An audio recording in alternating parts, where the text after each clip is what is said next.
नमस्कार मित्रों, CC online lectures में आप सबका स्वागत वंदन।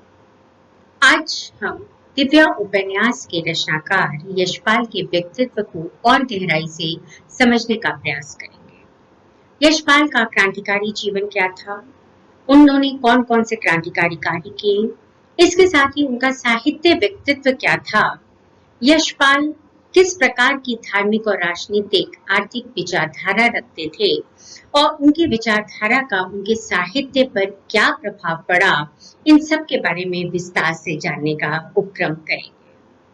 विलियम जेम्स ने मनोविज्ञान के आधार पर इस बात को स्वीकार किया है कि वेशभूषा शारीरिक मानसिक शक्तियों के अतिरिक्त जिन चीजों का मनुष्य अपने आप से उसको जोड़कर देखता है, जिसमें परंपरागत संस्कार आते हैं, पारिवारिक सामाजिक परिवेश आता है, व्यक्ति का बाहरी और आंतरिक उसके क्या क्या गुण हैं, वो किस प्रकार का आचरण और व्यवहार करता है, ये सब उसके व्यक्तित्व के अंग होते हैं। व्यक्ति की शारीरिक और मानसिक शक्तियों को ही नहीं, अपितु उसकी वेशभूषा सहित उन समस्त वस्तुओं के कुल योग को जिसे वह व्यक्ति अपनी समझता है, आत्म सेल्फ की संज्ञा दी जानी चाहिए। व्यक्ति के व्यक्तित्व के संबंध में राजेंद्र यादव का कथन भी महत्वपूर्ण कथन है। उनके अनुसार कलाकार का व्यक्तित्व, उसका परिचय, उसका विश्वास, उसकी प्रतिबद्धता, ये सभी कुछ उसकी कला में होती है।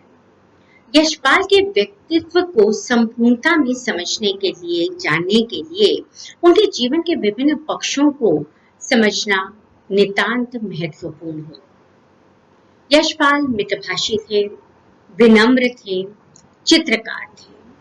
उनकी रचनाओं के मुख पृष्ठ पर हम जितने भी चित्र देखते हैं, वो ज्यादातर उनके ही द्वारा बनाए गए थे। इसके अतिरिक्त मदिरा और सिगार के शौकीन थे, स्पष्टवादी प्रवृत्ति के व्यक्ति थे। क्रांतिकारी जीवन के विषय में यदि हम बात करें तो यशपाल के जीवन पर अंग्रेजों के प्रति घृणा और विद्रोहात्मक मनोवृत्ति, गुरुकुल की शिक्षा, नेशनल कॉलेज के संपर्क में आने वाले सहयोगियों जिनमें चंद्रशेखर, सुखदेव और भगत सिंह थे, पारिवारिक परिस्थितियों, असंतोषजन्य आर्थिक और सामाजिक परिवेश के साथ साथ गांधी जी के नेतृत्व में आरंभ हुए 1918 के आंदोलन ने भी अपना पूरा का पूरा प्रभाव अंकित किया था। अंततः 1918 और 1921 में जो ये गांधी जी द्वारा सत्याग्रह आंदोलन शुरू हुआ था, जो बिना सफल हुए समाप्त हो गया था, उसका गहरा प्रभाव यशपाल पर पड़ा था। अंततः ये 1926 में क्रांतिकारी दल में सम्मिलित हो गए। समय प्रवाह के साथ साथ 1928 में यशपाल ने लॉर्ड इरविन की स्पेशल ट्रेन के नीचे बम विस्फोट करने का एक निर्णय लिया। दिल्ली और रोहतक में निर्माण आदि जैसी महत्वपूर्ण क्रांतिकारी गतिविधियों को न केवल अपना योगदान दिया, अपितु सक्रिय रूप से इन योजनाओं में भी ये लगे रहे। यशपाल के क्रांतिकारी संगठन का लक्ष्य सामूहिक सशस्त्र क्रांति के माध्यम से अपने देश से विदेशी सत्ता का समूल रूप से उन्मूलन करना था। इन्होंने 1928 में हिंदुस्तान समाजवादी प्रजातंत्र संघ की स्थापना की और स्वयं को समाजवादी और मजदूर श्रेणी का नेता माना। भगत सिंह, सुखदेव, राजगुरु और भूपेंद्र नाथ के नारों ने इन्हीं भावनाओं की अनुभूंज हमें सुनाई देती है। अपने स्वत्व को प्राप्त करने के लिए यशपाल शस्त्राधारित क्रांति के पक्षधर थे। उन्होंने दादा कॉमरेड में क्रांतिकारियों के जीवन, उनके लक्ष्य, उनके नारों को अपना वर्ण विषय बनाया। जेपी सेकंड्स और स्कॉट द्वारा पंजाब केसरी लाला लाजपत राय की हत्या से इस क्रांतिकारी दल में क्रोधाग्नि भड़क उठी। अतः 17 दिसंबर 1928 को लाहौर में जीबी कॉलेज के सामने राजगुरु और भगत सिंह ने सेकंड्स की गोली मारकर हत्या कर दी। क्रांतिकारी सदस्यों की सहायतार्थ धन एकत्र करने का दायित्व यशपाल पर आया। यशपाल ने लाहौर बैंक डकैती में भी अपनी महत्वपूर्ण भूमिका निभाई, किंतु यह योजना किन्हीं कारणों से असफल रही। इसके उपरांत हिंदुस्तान समाजवादी प्रजातंत्र संघ ने विधानसभा में बम फेंकने की योजना बनाई। 8 अप्रैल 1928 में भगत सिंह और भूपेश्वर दत्त ने असेंबली में बम विस्फोट किया तथा गोरे साजिद के हाथों गिरफ्तार होकर हाई कोर्ट में अपने उद्देश्यों और क्रांति को स्पष्ट किया। कालांतर में यशपाल ने अपने अन्य सहयोगियों, जिनमें जय गोपाल, किशोरी लाल, भगवती चरण बोहरा इत्यादि थे, उनके साथ मिलकर बम बनाने की एक फैक्ट्री खोली, किंतु खुफिया पुलिस के छापे के कारण उन्हें वहां से भागना पड़ा। एकांतवास में कश्मीर में भी यशपाल डल झील के किनारे बम के मसाले की विधि तैयार करते रहते थे। इस प्रकार से हम समझ सकते हैं कि यशपाल किस तरह से पूरी तरह से क्रांतिकारी योजनाओं में सम्मिलित हो चुके थे। इसी समय उन्होंने ऑस्कर वाइल्ड के नाटक वीरा द निहिलिस्ट और लुई फिशर की पुस्तक गांधी और लेनिन का हिंदी अनुवाद किया था। हम देख रहे हैं कि ये वो समय था जहां पर वो क्रांतिकारी गतिविधियों में भी लगे हुए थे और साथ ही साथ साहित्य सृजन भी कर रहे थे। कुछ समय बाद उन्होंने दिल्ली और रोहतक में बम बनाना शुरू कर दिया। 1929 में यशपाल ने वायसराय की गाड़ी के नीचे बम रखा। वह अत्यधिक कोहरा होने के कारण बटन ठीक से नहीं दबा सकने से वायसराय बच गए। दल के नियमों के विपरीत यशपाल ने दल की सक्रिय सदस्य प्रकाशवती कपूर से प्रेम विवाह किया। परिणाम स्वरूप दल ने इन्हें प्राणदंड देने का निर्णय किया, जिसे इन्होंने सहर्ष स्वीकार भी कर लिया।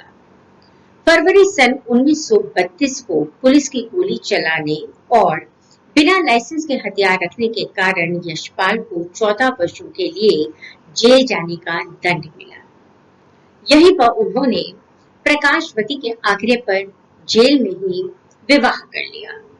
यशपाल ने समय का सदुपयोग करते हुए जेल में बांग्ला, फ्रेंच, इटालियन भाषाओं का अध्ययन किया, अनेक कहानियों का सृजन किया, जिनमें पिंजरे की उड़ान कहानी संग्रह की अधिकांश कहानियां सम्मिलित थीं। निबंधों की रचना की। जेल से रिहा होकर यशपाल ने साथी प्रेस और विप्लव के कार्यालय खोले। इनमें यशपाल की पुस्तकें छपती थीं। इसके अतिरिक्त उत्कर्ष पत्रिका और अन्य स्कूली पुस्तकों का भी इनमें प्रकाशन होता था। साहित्यिक व्यक्तित्व के धनी यशपाल को वेदना और कष्ट की तपोभूमि में इतना तपा दिया था कि वो कुंदन बन गए थे और उनका ये कुंदन व्यक्तित्व उनकी रचनाओं में बिखरा दिखाई देता है। उनका साहित्य और उनका क्रांतिकारी व्यक्तित्व ये एक दूसरे के साथ साथ चले हैं।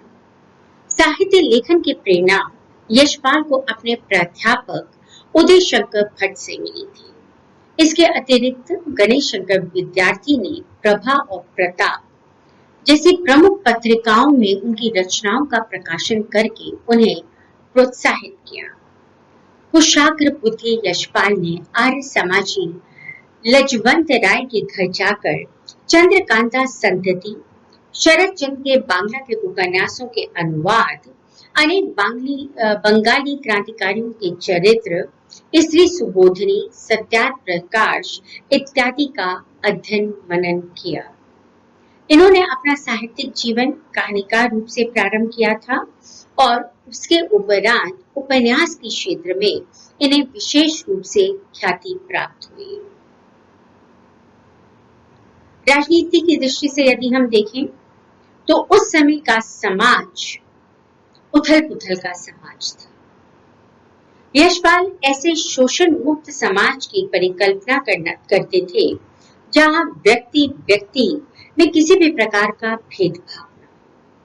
अतः उन्होंने कम्युनिस्ट पार्टी को चुना और कम्युनिज्म को स्वीकार किया। समाज में शासक के अनेक रूप समय और परिस्थिति के अनुसार दिखाई पड़ते हैं। मार्क्सवाद के विचार में शासन का रूप और प्रकार समाज के जीवन के ढंग, उसके मौजूद उत्पत्ति के साधनों और श्रेणियों के आर्थिक संबंधों के आधार पर निश्चित होता है। यशपाल के अनुसार समाज में संता का आदर्श होना अनिवार्य है, जिससे सबको अपने विकास की, अपनी उन्नति के समान अवसर उपलब्ध हो सके और उनमें आत्मनिर्णय लेने की शक्ति दिखाई दे। इस संदर्भ में उनका कथन है, प्रत्येक को अपने विकास और उन्नति तथा जीवन निर्वाह के उपायों की प्राप्ति के लिए समान अवसर हो और प्रत्येक व्यक्ति को अपने परिश्रम का फल पाने का भी समान अवसर हो और समाज की शासन और व्यवस्था में भाग लेकर आत्मनिर्णय का समान अधिकार हो। यशपाल की विचारधारा को उनके उपन्यासों दादा कॉमरेड, झूठा सच, पार्टी कॉमरेड, देशद्रोही, मेरी तेरी उसकी बात इत्यादि उपन्यासों में सहजता से देखा जा सकता है, जहाँ उनके पात्र निरंतर संघर्ष करते हैं, कठिनाइयों से जूझते हैं, अपना मार्ग निकालते हैं। देखा, सोचा, समझा, बात बात में बात आदि निबंध संग्रहों में भी मार्क्सवादी विचारधारा की, उनकी सिद्धांतों की स्पष्ट अनुभूति हमें सुनाई देती है। यशपाल गांधीवादी विचारधारा के विरोधी थे। उनका मानना था कि धर्म व्यक्ति के विकास में अवरोध उत्पन्न करता है।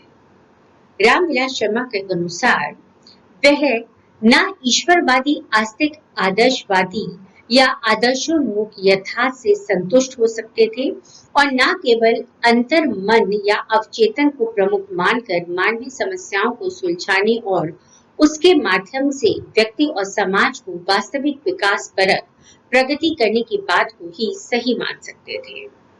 वह सृष्टि के विकास के उस क्रम और प्रक्रिया को आयत कर चुके थे जो भौतिक बाह्य परिस्थितियों, विकास की ऐतिहासिक शक्तियों को प्रमुखता प्रदान करते हैं।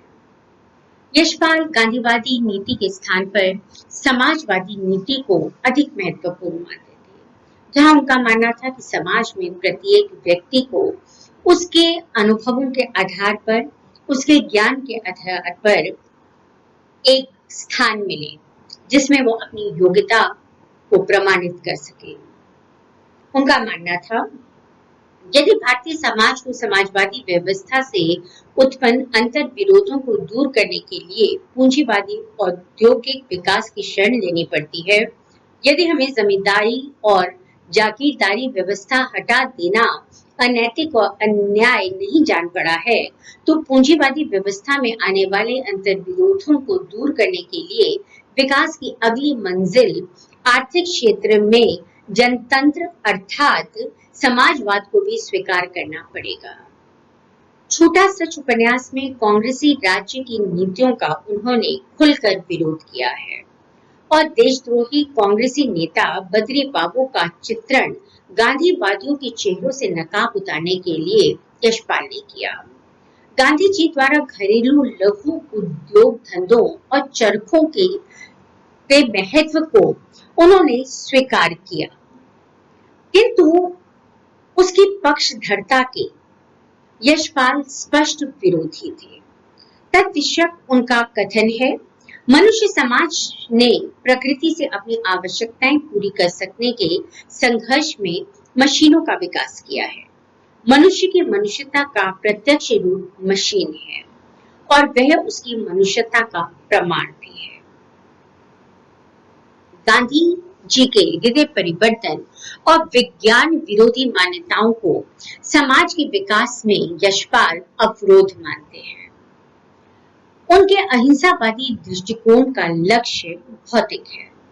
अमिता उपन्यास के विषय में उनका स्पष्ट मानना है कि उसमें व्यक्त अहिंसा भौतिक है।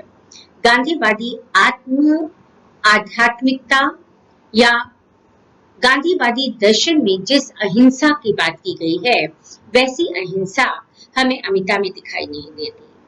कलिंग की महारानी अमिता मगध महाराज अशोक से पूछती हैं कि क्या उनके पास राज सिंहासन नहीं है, और कलिंग का राज सिंहासन देने के लिए तैयार हो जाती है, जिससे सम्राट का हृदय परिवर्तन हो जाता है और युद्ध के स्थान पर वे अपने अस्त्रों का समर्पण कर देते हैं। यशपाल का विश्वास है कि शोषण, क्रांति या विप्लव तब आवश्यक हो जाता है जब आवश्यकताओं का अभाव हो। मात्र अधिकार प्राप्ति के लिए अहिंसात्मक विप्लव या निरीह जनता को सताना उनकी दृष्टि में अनुचित है। सामाजिक व्यवस्था और मानवता की दृष्टि से भी यशपाल के अपने नियम हैं, अपने विचार हैं। उनका मानना है कि व्यक्ति की विचारधारा, उसके सिद्धांत, उसके दर्शन इत्यादि पर जिस समाज में वह रहता है, उसका गहरा प्रभाव देखा जा सकता है।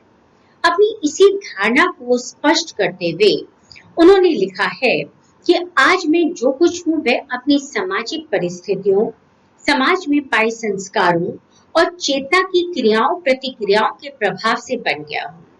समाज से भिन्न मेरा कोई अस्तित्व अथवा चेतना नहीं रही है और ना हो सकती है। मेरा जीवन अथवा व्यक्तित्व अथवा समाज के विराट शरीर के असंख्य जीव कोशों में से एक है। व्यक्ति का आर्थिक रूप से दृढ़ होना जरूरी होता है, जिसे वो अपने आप को और समाज को विकसित कर सके। यशपाल मानते हैं कि मार्क्सवाद जब ये कहता है कि इतिहास का आधार आर्थिक है, तो उसका तात्पर्य यह होता है कि इतिहास का आधार जीवन के उपायों के लिए संघर्ष है। जीवन के उपायों या साधनों को ही अर्थ कहते हैं। जीवन में संघर्ष होता है जीवन के उपायों के लिए। जीवन के उपायों में वे सब वस्तुएं आ जाती हैं जिनसे मनुष्य समाज को संतोष और तृप्ति होती है, चाहे शारीरिक, मानसिक।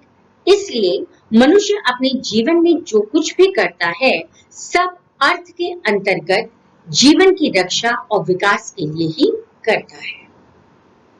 यशपाल धर्म और ईश्वर की शक्ति, ईश्वर की सत्ता, इसमें भी विश्वास रखते थे। उनके अनुसार विगत में मनुष्य अपनी कल्पना शक्ति से अलौकिक शक्तिशाली रूपों की परिकल्पना करके निरंतर भयभीत होता रहा और उन शक्तियों को प्रसन्न करने के लिए विभिन्न अंधविश्वासों, जादू टोना, परंपराओं, कर्मकांडों, इन सब का अवलंब लेता रहा।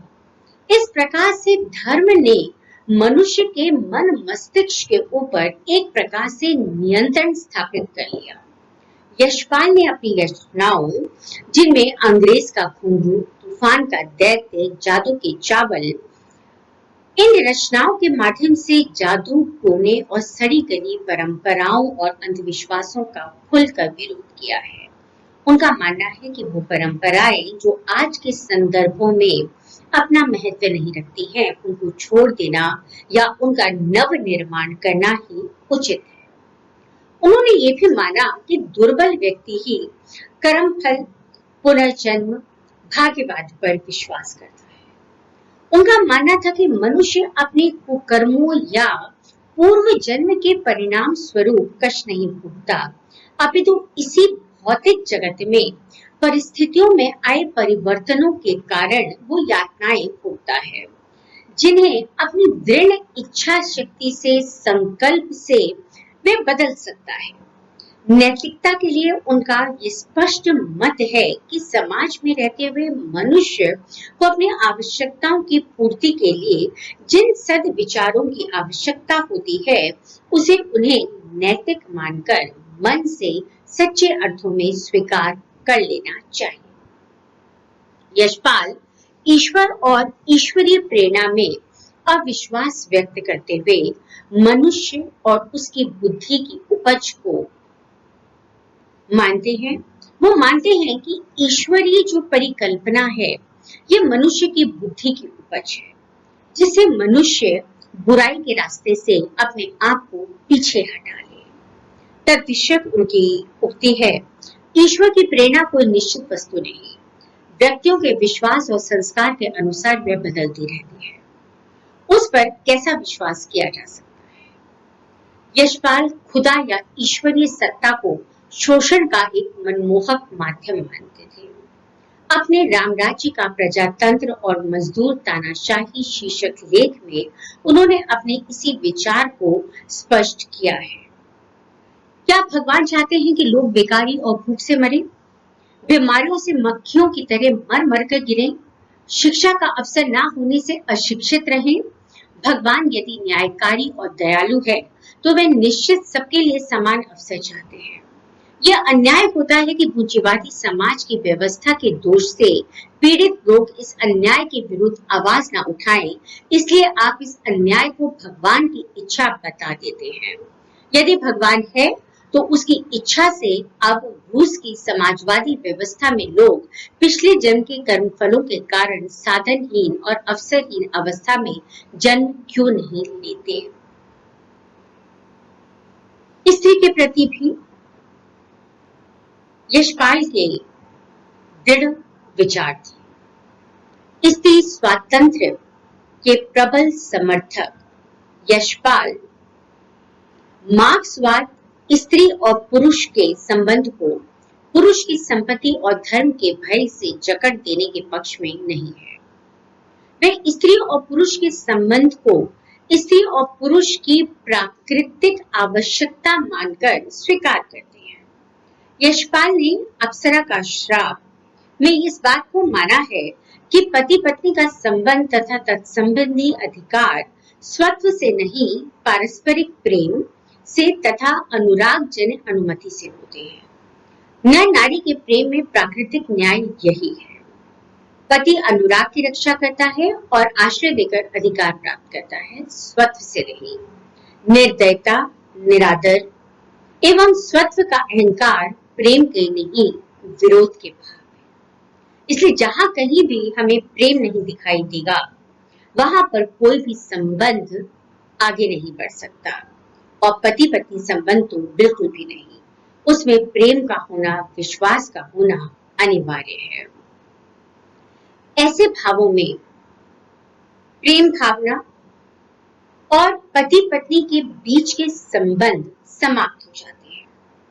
यशपाल मानते हैं कि पूंजीवादी व्यवस्था में धर्म और समाज के भय के कारण स्त्री को प्राय पुरुष की संपत्ति मान लिया जाता है और उसके साथ दुर्व्यवहार किया जाता है। और अंत में जिस प्रेम की हम बात करते हैं संबंधों में, वो नगण्य होते होते होते कहीं पर लुप्त हो जाता है। उनके अनुसार ये स्त्रियां संपन्न लोगों के विनोद का खिलौना होती हैं। इनसे खेलने वाले जिस तरह चाहते हैं इनसे खेलते हैं। इसके विपरीत सर्वहारा वर्ग में स्त्री पुरुष संबंध निष्कपट, सच्चे और प्रेम से भरे होते हैं। यशपाल स्त्री पुरुष संबंधों में आत्मसमर्पण की भावना को दमन और अत्याचार की संभावनाएं मानते हैं। अतः जीवन में परिवार के महत्व को समझते हुए वो इस बात को मानते हैं कि व्यक्ति को समाज में सुव्यवस्था बनाए रखने के लिए हमेशा प्रेरित होना चाहिए। यशपाल जीवन में प्रेम की स्थिरता, मर्यादित रूप इसे आवश्यक मानते हैं। उनकी दृष्टि में अमर्यादित प्रेम हेय है, उसे स्वीकार नहीं करना चाहिए। वासनात्मक असंयत प्रेम उनकी दृष्टि में प्रेम नहीं है। वो स्वीकार करते हैं कि प्रेम के अपूर्ण रहने में व्यक्ति का जीवन निश्चित रूप से नीरस हो जाता है। लौकिक प्रेम में आत्मिक और आध्यात्मिक भावना ढूंढना घास में सुई ढूंढने के सदृश है।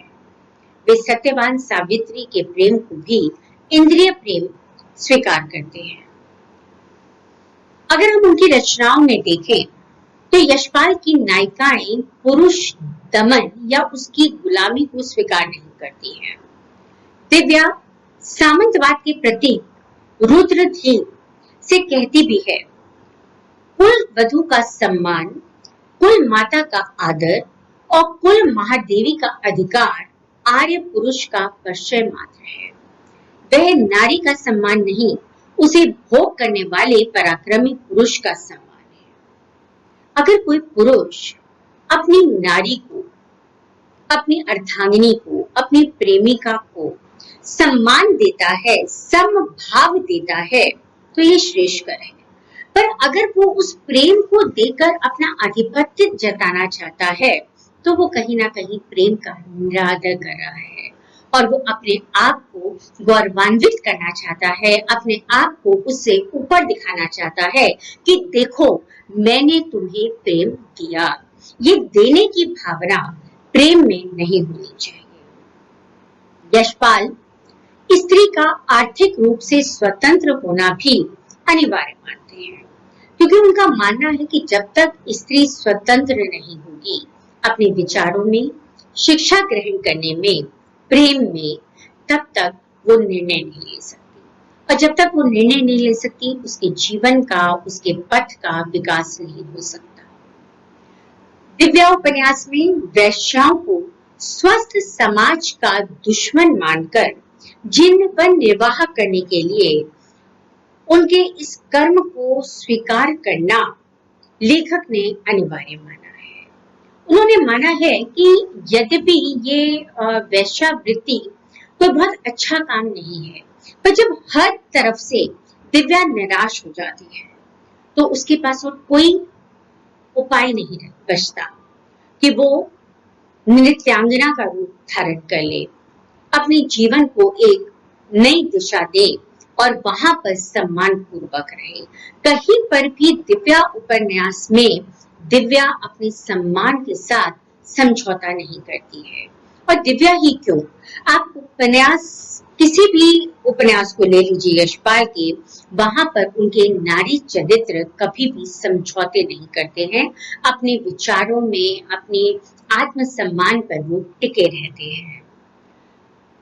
जीवन के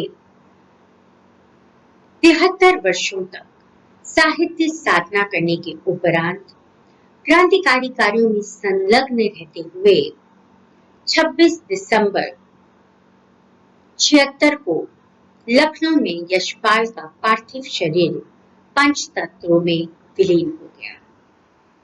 और इस प्रकार से अब तक यशपाल अपनी कृतियों के माध्यम से अपने पाठकों के हृदय में विराजमान है। धन्यवाद।